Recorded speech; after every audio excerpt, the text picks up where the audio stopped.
selamat pagi. Oke, kali ini kita akan bedah buku bersama saya Alfi, saya Zerlin. Kita bakal bedah buku, melanjutkan buku-buku yang sebelum-sebelumnya cuma kita bab ya.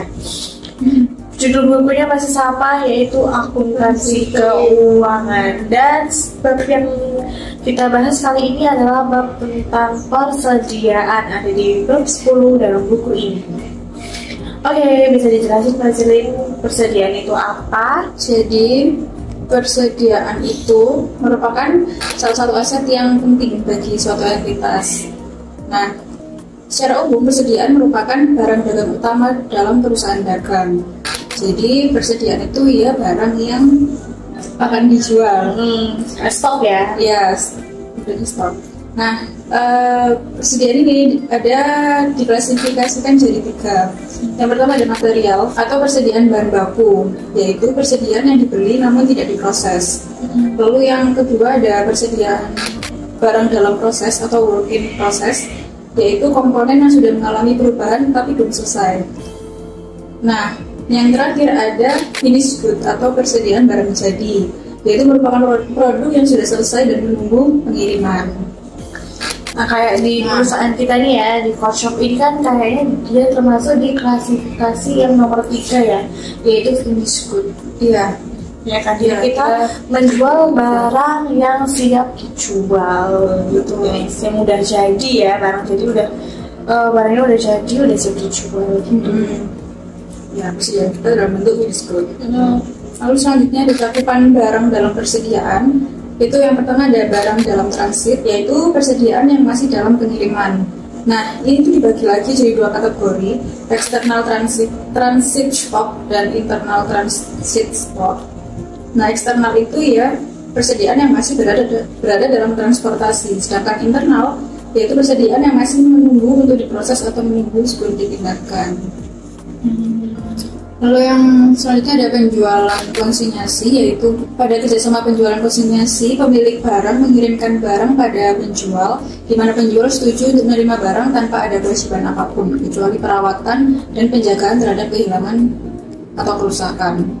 Oke, berarti konsinyasi bisa istilahnya kayak kita tuh menitipkan barang kita ke orang gitu nggak sih? Menitipkan barang barang kita ke orang gitu, jualin gitu loh. Iya. Oke, selanjutnya apa lagi nih Mbak Zerlin? Selanjutnya ada pengukuran persediaan.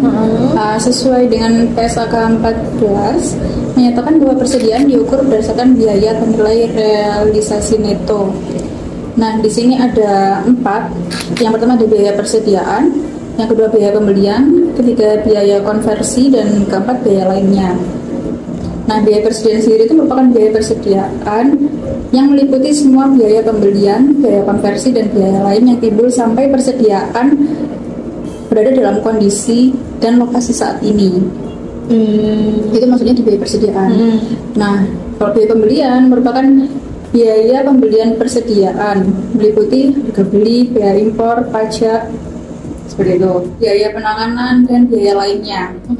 Lalu ada biaya konversi, yaitu biaya yang timbul untuk memproduksi bahan baku menjadi barang jadi atau barang dalam produksi. Nah, yang terakhir ada biaya lain yang dapat dibebankan sebagai biaya persediaan, yaitu biaya yang timbul agar persediaan tersebut berada dalam kondisi dan lokasi saat ini yang termasuk biaya lainnya. Misalnya, biaya desain dan biaya praproduksi. Oke. Terus selanjutnya adalah sistem pencatatan persediaan nih teman-teman. Nah, dalam melakukan pencatatan persediaan itu dapat menggunakan sistem periodik atau sistem perpetual. Jadi kalau sistem periodik itu jadi kayak persediaan, di mana kuantitas persediaan itu ditentukan secara periodik, hanya hitungan fisik yang bisa dilakukan secara stok oke. Nah, kalau yang perpetual itu kan sistem pencatatan di mana pencatatan itu up to date. Jadi kayak selalu dilakukan penilaian, kayak pencatatan itu setiap kali ada perubahan nilai persediaan. Kayak gitu sih. Jadi Kalau periode itu waktu misal waktu stock of name aja, misal sebulan sekali atau 3 bulan sekali gitu kan ya. Nah kalau yang perpetual itu dia itu kayak setiap hari gitu loh. Misal nih hari ini kita ada barang keluar segini, nah besok kita harus bikin juga. Nah kalau di sini itu mungkin cabang-cabang lain beda ya. Yang aku tahu di cabang Korsup Surabaya Timur itu kita juga melakukan sistem periodik juga perpetual. Sistem periodik ini biasa stock outnya yang sebulan sekali, dan yang perpetual itu tuh yang biasa disebut namanya cycle count. Cycle count. Jadi tiap pagi logistik itu selalu menghitung persediaan barang. Cycle count itu misal nih barang A, kalau di itu dibagi rak-raknya itu ada beberapa rak ya. Misal hari ini rak A, besoknya rak B gitu kan. Jadi tiap harinya nggak semua barang ya? Nggak semua barang. Apa itu namanya, beda-beda barang gitu loh. Atau enggak biasanya yang dihitung itu tuh barang yang cepat keluar, yang persediaannya cepat. Yang perputarannya cepat ya? Perputarannya cepat kayak sublis gitu sih, kayak label sama kertas gitu. Itu harus banget sih di cycle count, kayak harus selalu dihitung karena itu yang perputarannya cepat. Dan kita juga harus bisa mengira-ngira untuk sistem PO-nya. Misal nih barangnya tinggal 500, nah berarti kita, karena proses PO itu butuhkan waktu untuk produksi ya. Gak bisa yang 1 bulan langsung jadi gitu kan.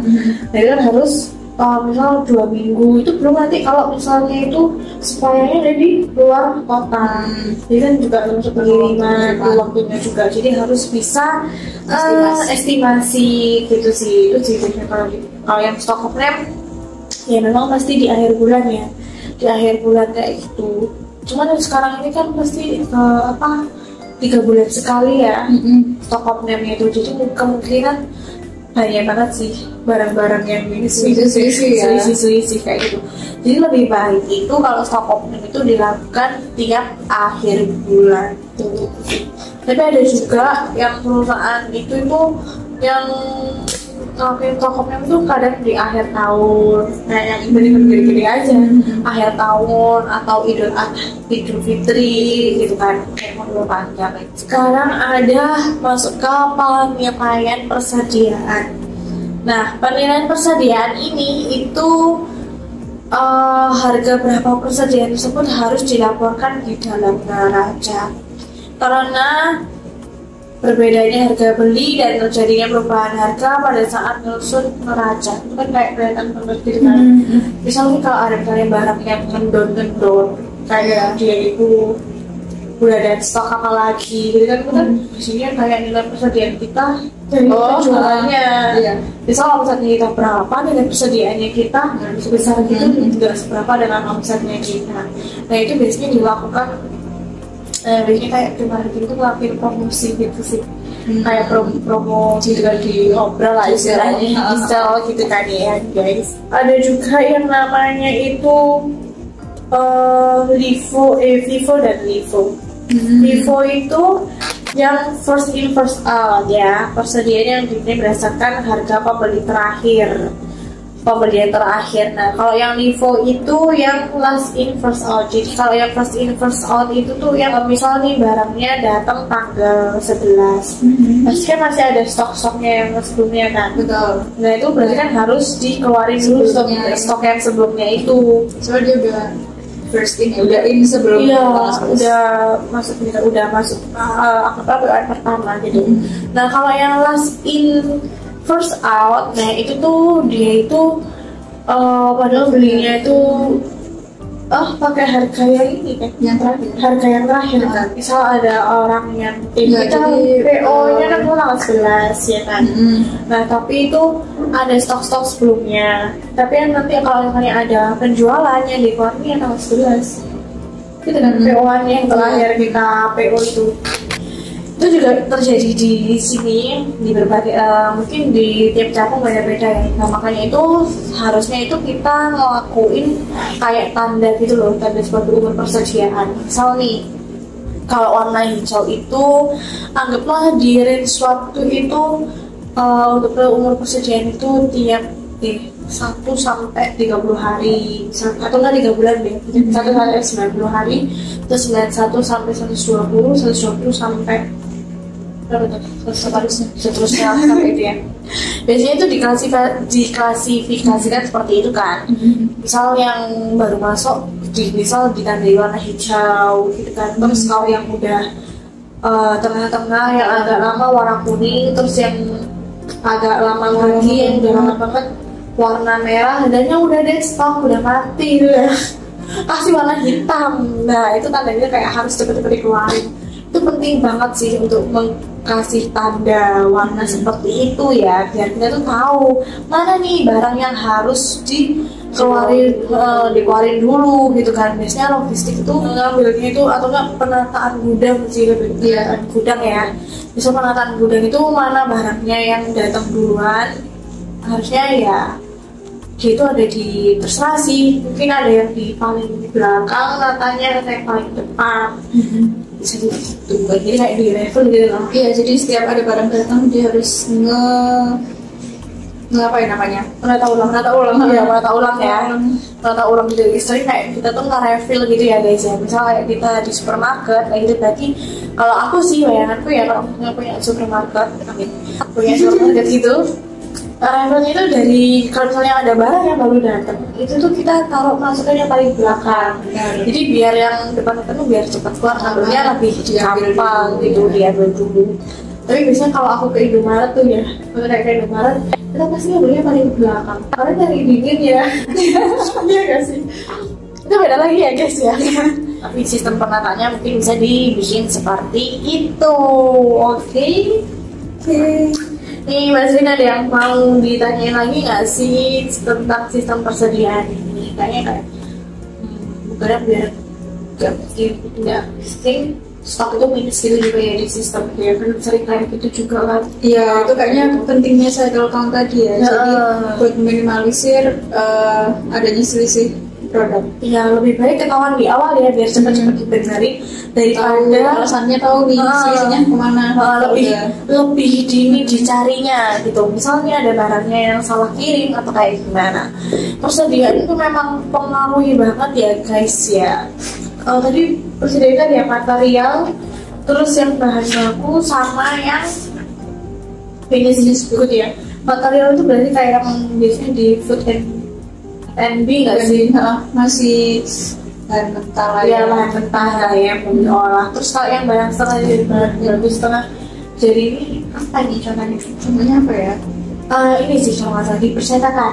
Percetakan dia barang setengah jadi. Misal kayak banner. Oh ya, dia harus di ini ya, masih harus dicetak dulu kan sesuai laksana kayak gitu kan. Kayak percetakan.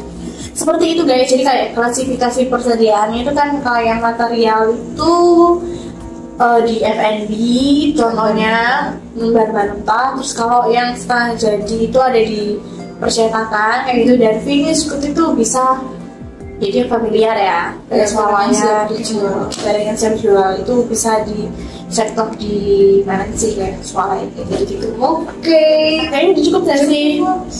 Sekian bedah buku kita kali ini tentang bab persediaan. Semoga bermanfaat dan sampai jumpa di bedah buku berikutnya. Bye.